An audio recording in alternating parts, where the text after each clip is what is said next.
नमस्कार, मैं डॉक्टर सोनाली नाइक। आज हम गजानन महाराज के ग्रंथ का 5वां अध्याय पढ़ने वाले हैं। उसके पहले एक मेडिटेशन करेंगे। शांत बैठिए, आंखें बंद कर लीजिए, लंबी और गहरी सांस लीजिए। देखिए कि आप एक बहुत शांत और प्रसन्न जगह पर बैठे हैं। समंदर का किनारा है, लहरों का मधुर आवाज आपके कानों पर गूंज रहा है। आप बहुत शांत हो, प्रसन्न हो, प्रभु श्री राम का ध्यान कर रहे हो। साक्षात प्रभु श्री राम आपके समक्ष खड़े हैं। प्रभु को देखकर आप आनंदित होते हो, पुलकित होते हो, नतमस्तक होते हो। प्रभु ने आपको आशीर्वाद दिया है कि आप शारीरिक रूप से संपूर्ण स्वस्थ हो, मानसिक रूप से संपूर्ण सुदृढ़ हो, ऐहिक रूप से संपूर्ण सफल, सामाजिक रूप से संपूर्ण कार्यरत हो। प्रभु के इस आशीर्वाद को पाकर आप आनंदित होते हो, पुलकित होते हो।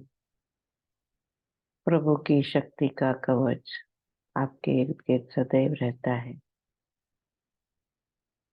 इस कवच के भीतर आप सदैव सुखी, सदैव समाधानी, सदैव स्वस्थ, सदैव सुरक्षित रहते हो। इसी के कारण आपका जीवन विलक्षण माधुर्य, अलौकिक उल्लास, अभूतपूर्व आनंद से भरपूर है। अनुभव लीजिए, धन्यवाद दीजिए। धीरे धीरे आंखें खोलिए। जय गजानन। श्री गणेशाय नमः। हे अज अजीत अद्वय, सच्चिदानंद करुणालय, दास गणोपदनत है, आपसे चाहता है अभय। मैं हीन दीन पापी नर, मुझे न कोई अधिकार। हे भगवान, सभी प्रकार से मैं अत्यंत हूँ लाचार, लेकिन हीन पर भी अति सदा बड़ों की कृपा रहती। देखिए श्री शंकर जी ने कैसी तन को लगाई विभूति। हीनों की यह हीनता महान को न लाती लघुता। ऐसा सोच कर नारायण गणों को रखना पास सदा। पालक के हर एक हठ की माता अवश्य पूर्ति करती। दास गणों का भार सारा सर पर आपके लक्ष्मीपति। जैसा चाहो वैसा करना, लेकिन मन में दया रखना। आपके ही बल पर तो दास गणों को है कूदना। श्री गजानन थे से गांव में, यात्राएं नित्य लगी आने। अंत नहीं था उनका कोई शब्द भी नहीं वर्णन करने।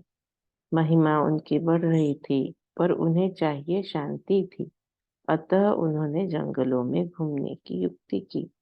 महीनों तक वहीं रहते, चाहे जहां बैठ जाते। किसी को भी चरित्र अपना जरा समझने नहीं देते। ऐसे ही एक प्रसंग में महाराज गए पिंपल गांव में। वह वृत्तांत सुनिए होकर एकाग्र अपने मन में।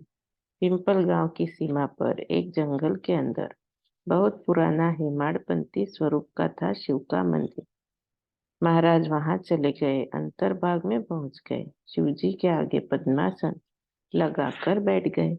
चरवाहे उस गांव के साथ अपने पशुओं के घर की ओर चल पड़े। समय पर सूर्यास्त के मंदिर के ही सामने था बह रहा एक निर्झर छोटा। चरवाहों ने पशुओं को जल पिलाने हेतु रोका। दर्शन की इच्छा हुई मन में। गए चरवाहे मंदिर में। महाराज को देख वहां पड़ गए वे संभ्रम में। आपस में बोले, मंदिर में कभी नहीं देखा किसी ने किसी पुरुष को बैठे हुए इस प्रकार संध्या काल में। कुछ उनमें से बाहर आए, औरों को भीतर ले गए। कुछ तो वहीं सत्पुरुष के सन्मुख जाकर बैठ गए। लेकिन साधु बोला नहीं, नेत्र अपने खोला नहीं। इसका कारण अर्भकों के समझ में कुछ आया नहीं। उनमें किसी को ऐसा लगा साधु बहुत थका होगा, बोलने जितना भी तन में बल नहीं रहा होगा। तो किसी ने सोचा, ऐसा यह साधु होगा भूखा, चलो प्रबंध करते हैं इसके लिए भोजन का। ऐसा कहकर एक भाकरी उनके मुंह के सामने धरी। चरवाहों ने महाराज को हिलाया ताकत से पूरी। साधु जरा भी हिला नहीं, मुख से शब्द बोला नहीं।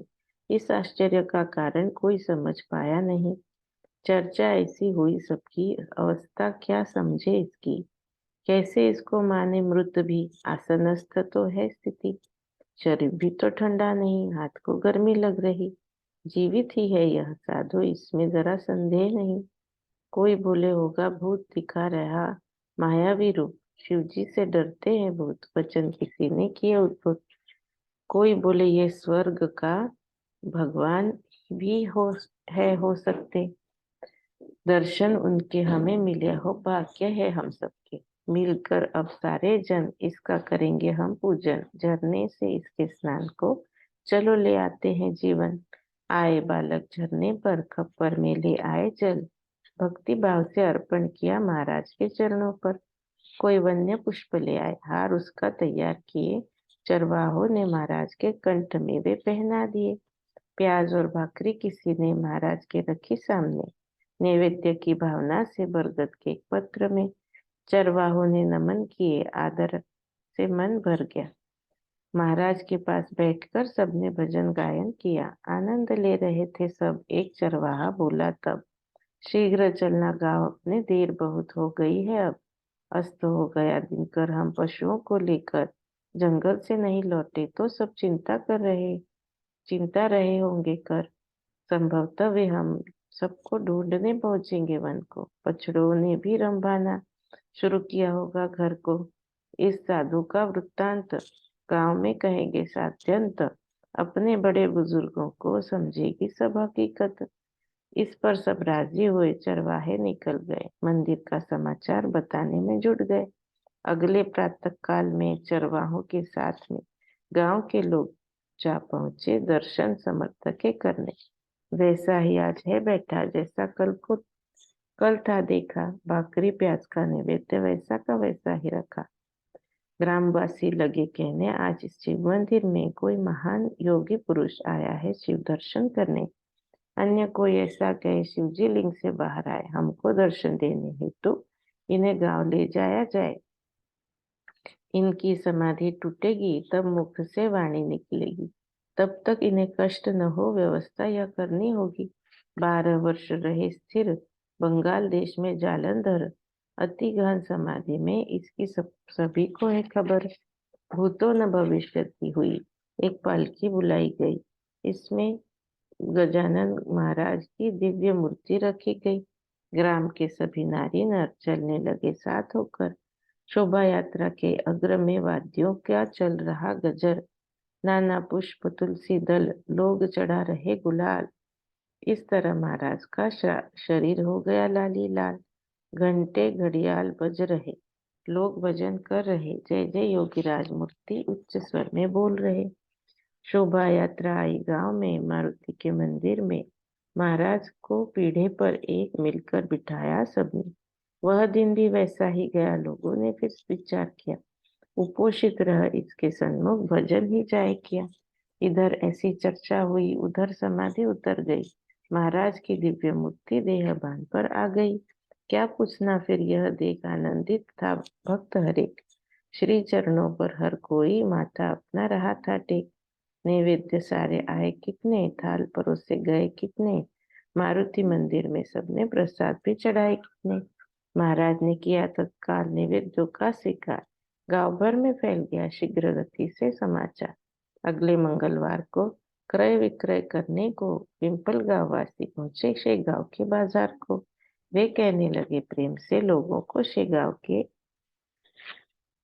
एक औलिया आया है हमारे पिंपल गांव में, बड़ा ही अधिकारी है, साक्षात श्री हरि है। उनके पद स्पर्श से धन्य हुई हमारी नगरी है। तय किया वह यह गांव ने, कहीं न जाने देंगे उन्हें। घर आए निधि को कोई, कैसे है देता कोई खोने। शेगांव के बाजार में बात शीघ्र लगी फैलने।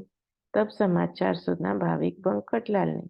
पत्नी को साथ लेकर पिंपल गांव पहुंचकर महाराज को बंकट ने विनती की हाथ जोड़कर। अभी आता हूँ कहकर महाराज आप निकल गए। आप थोड़ा विचार करना, दिन 15 से हुए ऊपर। हे महाराज, आपके बिन सुना सुना लगता सदन चिंताग्रस्त हो गए हैं। शेगांव के सारे ही जन वापस आए, शेगांव लौटिए। गाड़ी लाया आपके लिए। अलग रहना उचित नहीं होता माता पुत्र के लिए। आपके कितने ही भक्त उपोषित होंगे वहां सत्य गांव में आपके दर्शन का नियम है, जिनका नित्य। वापस अगर न लौटे आप, इस तन को मैं दूंगा त्याग। आपके बिन कौन करेगा पूर्ण हमारे मन की बात। बंकटलाल ने के कहने पर महाराज बैठे गाड़ी पर। शेगांव को निकल पड़े पिंपल गांव छोड़कर। पूर्व में अक्रूर गोकुल में आए थे श्री कृष्ण को लेने। वे अक्रूर ही पिंपल गांव को दिखे बंकटलाल में समझाया बंकटलाल ने लोगों को। पिंपल गांव में साधु दूर नहीं है जाते, दुखित नहीं होना मन में। इच्छा हो तब दर्शन करना, मनोगत भी कथन करना, पर अमूल मूर्ति उसके स्थान पर ही रहने देना।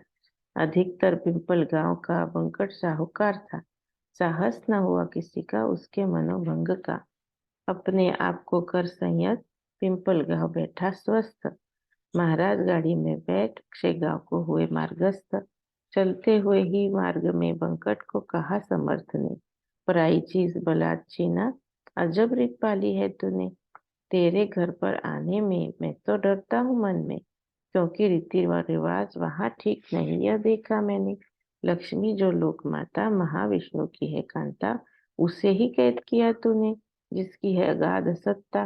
तो किसी झाड़ की पत्ती में अतः भाग गया था मैं। जगदम्बा की दुर्दशा देख बहुत डर गया था मैं। यह सब सुना जैसे ही बंकट को हंसी आ गई। महाराज को विनय पूर्वक उसने मन की बात बताई। हे जग के पालन करता, मेरे ताले से डरी न माथा। वह स्थिर रही क्योंकि वहां आपका निवास था। जहाँ बालक वहां माता, दूसरे की नहीं माता। आपके चरणों के आगे मुझको धन दुय्यम लगता। मेरा धन है आपके चरण, मेरे आने का ये है कारण। मेरा न बचा अब कोई घर, सर्वस्व आपको किया अर्पण। घर के मालिक को कभी सिपाही रोकता नहीं। जो आपका मन चाहे आपने करना वही। मेरी बस है इतनी विनती, शेगांव में करना बस्ती। गाय जैसी जाति वन में, और शाम को लौटाती। स्वामी वैसा आप करना, समस्त जग को उद्धरना। हमें कभी पर भूलना नहीं, शेगांव में आते रहना। इस तरह समझाकर शेगांव लाए गए गुरुवर। वहां से फिर वे निकल गए थोड़े से दिन रुक कर। अब जो मैं कथन करता सुनिए ध्यान से। वह कथा वराड़ प्रांत में अड़गांव नाम का एक ग्राम था। उस गांव के ही लिए महाराज से निकल गए। शेगांव वासियों को बिना बताए ही चले गए। वायु के ही समान थी श्री गजानन की गति। लगता था पुनः पधारे अंजन तनय मारुति। वैशाख मास की दोपहर, 16 कलाओं में था दिनकर। जल का नहीं कहीं काम नहीं, गर्मी ऐसी थी वह प्रखर। प्रहर में मध्याह्न के पास अकोली गांव के साधु योगेश्वर श्री गजानन आ पहुंचे। वहां पर ऐसा हुआ, स्वामी का गला सूख गया। देखा उन्होंने चारों ओर, जल न कहीं दिखाई दिया। धाराएं बह रही बदन से, भीग गए थे पसीने से। अधरोष्ट था, सूख गया महाराज का तृष्णा से। समय था वह मध्याह्न। भास्कर नाम का एक किसान जमीन तैयार करने का खेत में कर रहा था काम।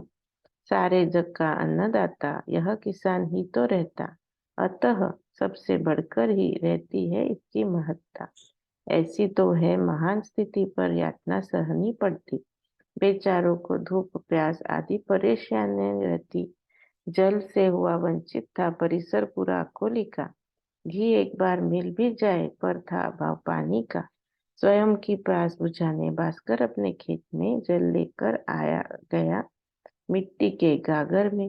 भाकरी बांध पीठ पर, जल की गागर सर पर, खेत पर आ गया तैयारी। इस प्रकार से वह कर पेड़ के नीचे उतार कर भास्कर ने दी गागर। उसको जल मांगने हेतु महाराज गए वहां पर। उन्होंने कहा, भास्कर को प्यास खूब लगी मुझको, वापस न लौटाओ, मुझे पानी देना पीने को। पुण्य पानी पिलाने का बहुत ही महान रहता, क्योंकि उसके बिना नहीं शरीर का रक्षण होता। अमीर देखो प्याऊ खोलते गर्मी में जो रस्ते रस्ते, जरा सोचो मन में तुम कारण क्या हो सकते इसके। भास्कर बोला, सुनकर तू तो अवधूत दिगंबर, काहे का पुण्य लाभ तुझ ठल्ले को जल देकर। अनाथ पंगु दुबलों की सेवा में है पुण्य प्राप्ति, अथवा समाज हित कार्य में सहायता देना फलदायी होती। हमने शास्त्रों में यह पढ़ा, तुझसा ढोंगी आ हुआ खड़ा, उससे जल देने से होगा हमारे हाथों पाप बड़ा। भूत दया पर विश्वास करते पर लोग सांप को नहीं पालते, अथवा किसी चोर को भी घर में स्नान नहीं देते। भीख मांगी घर घर, शरीर पुष्ट लिया कर, अपनी इस कृति से तू भार बना है भूमि पर। मेरे लिए गागर मेरे लिए गागर सर पर ले आया हूँ रख कर, अधिकार तो जता मत बेकार में इस पानी पर। व्यर्थ ना कर प्रार्थना, जल तो मुझे नहीं है तो।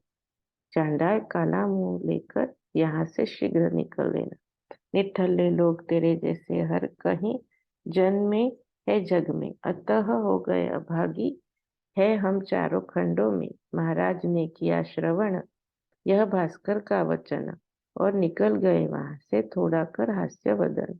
थोड़े अंतर पर वहां एक बड़ा सा था कुआं, उस तरफ महाराज का ध्यान आकर्षित हुआ। स्वामी उधर लगे जाने। भास्कर उन्हें लगा कहने, अरे पगले, उस कुएं पर जाता है क्यों व्यर्थ में। उस कुएं में एक भी बूंद भर पानी नहीं, आसपास एक कोस तक जल दिखेगा भी नहीं।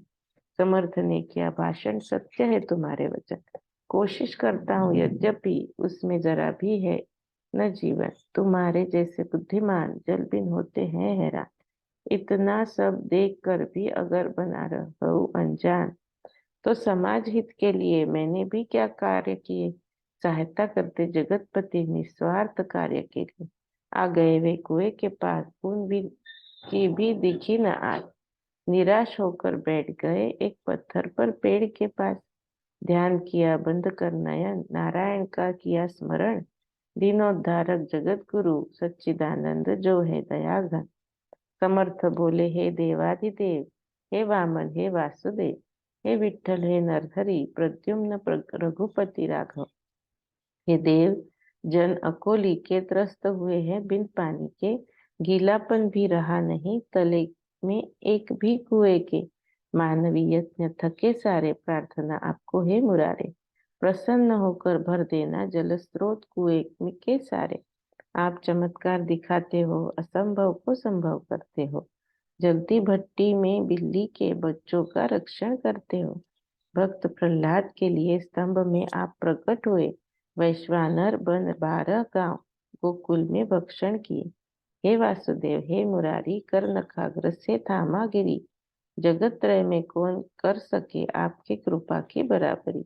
था दामाजी थानेदार, उसके लिए आप बने महान, पशु ढहे चोखा के माली के पक्षी लिए समान। उपमन्यु को तो बड़ा क्षीर सागर आपने दिया, मारवाड़ में नामदेव जब तृषार्त था हो गया। किया चमत्कार आपने उस निर्जल प्रांत में, नामा के लिए भर दिया जीवन ही मारवाड़ी। इधर रहे श्री का प्रार्थना कर, उधर कुआ गया भर, झील फुट पड़े क्षण में, लबालब भर गया जल। ईश्वर की जो हो सहायता, असंभव कुछ नहीं रहता। असंभव को भी संभव बनाती ईश्वर की सत्ता। उन्होंने जलप्राशन किया, भास्कर ने वह देख लिया। मति उसकी गूंगी हो गई, मन भी भ्रम में पड़ गया। पिछले 12 सालों में जल नहीं था कुएं में, इसको जल में कर दिया पल भर में इस साधु ने। यह औलिया सचमुच ही साक्षात्कारी है कोई, पागलपन का स्वांग रचता बात समझ में आ गई। खेती का काम छोड़कर भास्कर आया दौड़कर, मुख से स्तवन प्रारंभ किया, चरण उनके पकड़कर, हे नरदेहधारी परमेश्वर, आप दया के हो सागर, अर्भक हूँ मैं आप ही का, कृपा करना बालक। आपको पहचान न पाया, जो आया मुंह में बोल गया, क्षमा कीजिए, अब मुझको पछतावा पूर्ण हो गया। गोपियां कहती, भला बुरा नाराज न कृष्ण हुए जरा, आपके बाह्य रूप ने ही मन में था संभ्रम भरा। शक्ति का कर प्रदर्शन आप किया आपने निराकरण, इस कृति से हुआ आपके देवत्व का आकलन। आप तो हो चमत्कारी, महान हो अधिकारी, जल की कृति से समझ गया मैं आपकी महिमा न्यारी। कुछ भी हो सद्गुरुनाथ, अब न छोड़ू आपका साथ, बालक से मिलने पर माँ नहीं छोड़ती उसका हाथ। आज मुझे यह ज्ञात हो गया, व्यर्थ है यह प्रपंच माया। दुख होगा आपने अगर मुझ दीन को ठुकराया। महाराज ने समझाया उसको, ऐसे दुखित होते हो क्यों, गांव से गाकर ले आने की जरूरत न रही है तुझको। कुएं में भी इसी कारण निर्मित किया मैंने जीवन, कभी भी कमी नहीं, अब क्यों वैराग्य का करते भाषण। पानी तुम्हारे लिए आया, खिलाओ अब सुंदर बगिया। भास्कर बोला, मुझे आपने व्यर्थ ही प्रलोभन दिया, मेरा निश्चय रूप कुआ आज तक था सूखा हुआ। हे दयानिधे, उसमें एक भी बूंद भर न पानी रहा। उस कुएं में जीवन लाने कोशिश की है आज आपने, साक्षात्कार की सुरंग लगाई कुएं के पत्थर को तोड़ने। तभी तो यह पत्थर पिघला, सद्भाव का उदक निकला। भक्ति पंथ की अवश्य हुई, बगिया खेले खिलाएगा ये चेला। वृत्ति रूप मेदिनी में सन्निधि के फलों से लदे, आपकी कृपा से मैं वृक्ष लगाऊंगा है दयानिधे। सत्कर्मों की फुलवारी बनाओ हर कहीं श्री हरि, क्षण भंगुर यह खेती बाड़ी, इसमें अब रखना ही दूरी। ऐसा प्रभाव संत संग का, भक्तों विचार करना इसका, विचारों में परिवर्तन कैसा, पल में हुआ भास्कर का। मुक्ति का है श्रेष्ठ स्थान, सच्चे संत पुरुष का दर्शन, ऐसा संत चरण रज में तुकाराम करते हैं वर्णन। यह अभंग पढ़ लेना और मन में विचार करना, निज मुक्ति के लिए उसका अनुभव अवश्य लेना। कुआं भर गया जल से, वृत्त फैला शीघ्रता से, फैलते ही दर्शन को जन आने लगे तब दूर दूर से। भनक लगते ही शहद की उड़कर आती मधुमक्खी, चींटी कैसी दौड़ आती दिखे जहाँ कनी शक्कर की। यहाँ हुआ वही प्रकार, भीड़ जमा हुई अपार, कुएं का जल चखा सबने, समझ गए श्री का अधिकार। निर्मल शीत मधुर जल, अमृत से भी था रुचकर, महाराज के नाम का चला घोष निरंतर। गए नहीं अड़गांव को, लिए साथ में भास्कर को, श्री गजानन सिद्ध योगी लौट आए श्री गांव को। स्वस्ति श्री दास गणों विरचित श्री गजानन विजय ग्रंथ, संत महिमा ज्ञात करने, संसार को हो आदर्श भूत। शुभम भवतु श्री हरिहरार्पणमस्तु। इति श्री गजानन विजय ग्रंथस्य पंचमोऽध्यायः समाप्तः।